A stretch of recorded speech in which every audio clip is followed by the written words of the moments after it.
Hey guys, আমরা এখন আছি নোম্যান্স ল্যান্ডে। তো ওই যে ভাই কি এক অবস্থা। আবেদের ঘাট দৌলতপুরে। সো hey guys, আজকে আমরা যাচ্ছি ইন্ডিয়ার বর্ডারে। আমার সাথে আছে হচ্ছে আলী, আর এখন আমরা আছি বর্তমানে কুষ্টিয়া মদনপুরে। আমরা যাচ্ছি চিলমারির চর ইন্ডিয়াতে। সো আজকে আমাদের সাথে থাকুন, দেখুন কি হয়, আমরা কিরকম মজা করি আর না করি। সো আমরা বাইক নিয়ে চলে গেলাম কুষ্টিয়া বাইপাস হয়ে দৌলতপুরের উদ্দেশ্যে। সো এই গাইস, আমরা এখন আছি সাতবাড়িয়াতে। সাতবাড়িয়া রোডটা অনেক সুন্দর বলে আমরা এই জায়গায় দাঁড়ালাম। তো আমরা এখন যাচ্ছিলাম ইন্ডিয়ার বর্ডারে। তো দেখলাম যে রোডটা অনেক সুন্দর, তো এই জন্য আমরা এখানে দাঁড়ালাম। এখানে আছে আমার সাথে আছে আলী, রাব্বি, এটা আলীর হচ্ছে কাজিন, আর আরাফাত আছে ক্যামেরার পিছে। আমরা সবাই যাচ্ছি আজকে ইন্ডিয়ার বর্ডারে ঘুরতে। সো সো এই পর্যন্ত আসছি আমরা, তো দেখি কি হয়। আমরা সামনে আরো সুন্দর সুন্দর জায়গাতে যাই। সাতবাড়িয়ার রাস্তাটা অনেক সুন্দর ছিল, তো আমরা রাস্তাটাকে অনেক এনজয় করছি। এরপরেও আমরা দৌলতপুরের ভেতরে অনেক সুন্দর সুন্দর জায়গা দেখলাম, অনেক বড় বড় ইনস্টিটিউট দেখলাম যেগুলা না দেখলে মিস। তারপরে পদ্মার অরিজিনাল রূপ দেখলাম আমরা। সো আমরা যাইতে যাইতে আমাদের সাথে আরো 4 জন অ্যাড হয়েছিল, যারা Ali relatives. So we are going to India. আমরা ইন্ডিয়া যাচ্ছি, সবাই পাশে থাকুন, দেখবেন সবাই। বাংলা বাজার। আমরা যাচ্ছি বাংলা বাজার, ইন্ডিয়ার যে বাংলা বাজার আছে সেখানে যাচ্ছি, তাও আবার চুরাই ভাবে, যাতে কেউ টেনে হয়। বিএসএফ এবং ইন্ডিয়ার বর্ডার গার্ডের আমরা চুরি করে যাচ্ছি আর কি, সত্যি কথা বলতে। তো দেখা যাক কি হয় আজকের ব্লগে। তারপর আমরা ফিলিপনগর মাধ্যমিক বিদ্যালয়ের পাশ দিয়ে গেলাম। গাইস, এখন আমরা ফিলিপনগর মাধ্যমিক বিদ্যালয়ের পাশ দিয়ে গেলাম। আর এটা দৌলতপুরের ভেতরে, আর আমরা এসছি কুষ্টিয়া থেকে। তো এখন দেখি আমরা আরো সামনে যাচ্ছি। তো গাইস, এখন আমরা আসছি হচ্ছে আবেদের ঘাটে দৌলতপুরে। তো আমরা এখানে আসছি, আর তোমরা দেখতে পাচ্ছো এখানে এত সুন্দর একটা পরিবেশ আর এত সুন্দর একটা মানে ওয়েদার, এত সুন্দর ভিউ। তো এটা আবেদের ঘাট। এখন আছি আমরা হচ্ছে দৌলতপুরে। তো আমরা যাচ্ছি হচ্ছে নোম্যান্স ল্যান্ড ইন্ডিয়াতে, বাংলা বাজার। আমরা হচ্ছি বাংলা বাজারে 0 পয়েন্টে। So stay tune. আবেদের ঘাট দৌলতপুরটা অনেক সুন্দর একটা জায়গা ছিল, যেটা না দেখলে মিস। ওয়েদারটা এত সুন্দর ছিল। Hey guys, এখন আমরা আছি হচ্ছে আবেদের ঘাট দৌলতপুরে।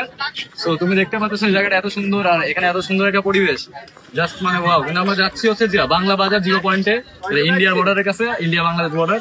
সো এখন আমরা আছি বর্তমানে আবেদের ঘাট দৌলতপুরে। সো স্টে টিউন, দেখো তোমরা। তারপর আবার আমরা বাইক নিয়ে রওনা হলাম। রওনা হয়ে অনেক দূর যাওয়ার পরে হঠাৎ করে গাড়ির তেল শেষ। বর্তমানে একটা বাজারে গাড়িতে তেল ফুরাই গেছে। তো আমরা গাড়ির সিট সোয়াইপ করছি। তো বাজারটা অনেক লাইভ আর এক্সাইটিং। তো আমরা গাড়িতে তেল নেওয়ার জন্য এখানে দাঁড়াই।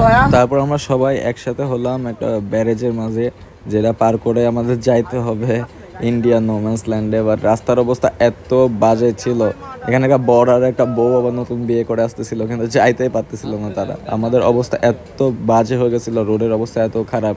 আলী নিজের বাইক কোনো রকম করে নিয়ে আসছিল, তারপরে ওর একে তো এফজেড, অনেক বড় একটা গাড়ি। আমরা কত কষ্ট করে আসলাম, তোমরা দেখতেই পারতেছো। একটু লাইক করে দিও। লাইক করার তো ব্যাপার না।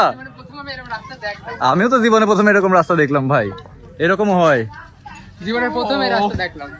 তারপর আবার নিজের গাড়ি ফেলাইছে আটকায়, ও না পারতেছে গাড়ি তুলতে, আর আমরা না পারতেছি হেল্প করতে। তারপরে অনেক কষ্ট করে আমরা সামনের দিকে আগালাম।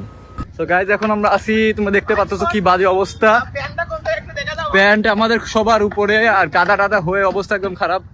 ওখানে আরাফাত আর রাব্বি আছে। সো আমরা যাচ্ছি এখন আস্তে আস্তে ইন্ডিয়া বর্ডার নোম্যান্স ল্যান্ডে। দাম দেখেছি কিন্তু গরুর দাম দেখিনি গাইস, গরুর দাম। অনুভূতি কি, মনে অনুভূতিটা কি? সুন্দর অনুভূতি, তোমরা আসো একদিন ঘুরতে। এখানে আবার অনেক মানুষ গরু নিয়ে আসছিল ইন্ডিয়ার থেকে, তো সেই গরুগুলা এখানেই ছিল। বন্ধু, জীবনটা বেদনা।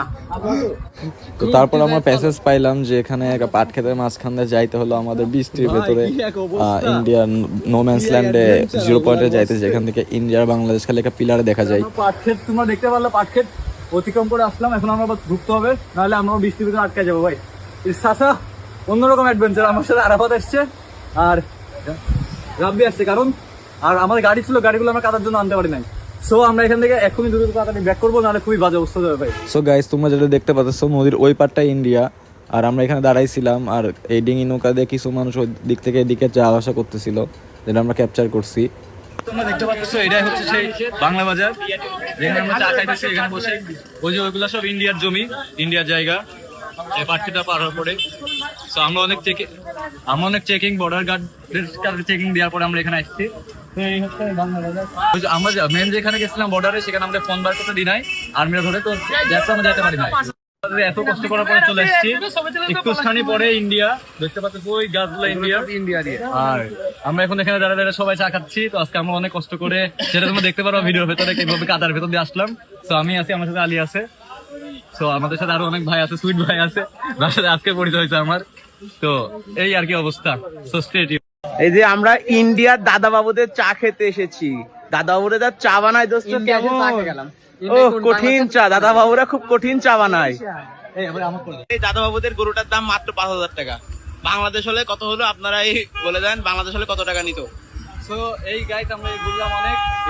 সো আমরা বর্ডারে একটা ছবি তুলছিলাম, যেটা আমরা অ্যাড করে দিলাম, ক্যামেরা বাইট করতে পারছিলাম না। তারপরে আমরা আস্তে আস্তে বাসা থেকে ফিরি। গাইস রাত এখন বাজে 10টা, আর এখন আমরা যাচ্ছি কুষ্টিয়ার দিকে। আমরা এখন দাঁড়ায় আছি কোথায়, আল্লাহর দরগাতে দাঁড়ায় আছি, বর্ডারেতে ঘুরে আসার পরে। তো তুমি চোখ মুখ দেখে বুঝতে পারতেছো কি অবস্থা। তো এই অবস্থা। আমার সাথে আছে আরাফাত। একদম শেষ, মুখ চোখ একদম অবস্থা কাহিল। এখন আমরা বাড়ির দিকে যাচ্ছি, রওনা হচ্ছি। বাসায় পৌঁছালে তোমাদের সাথে দেখা হবে Kushtia. So it was the whole vlog guys. Subscribe and follow. Thanks.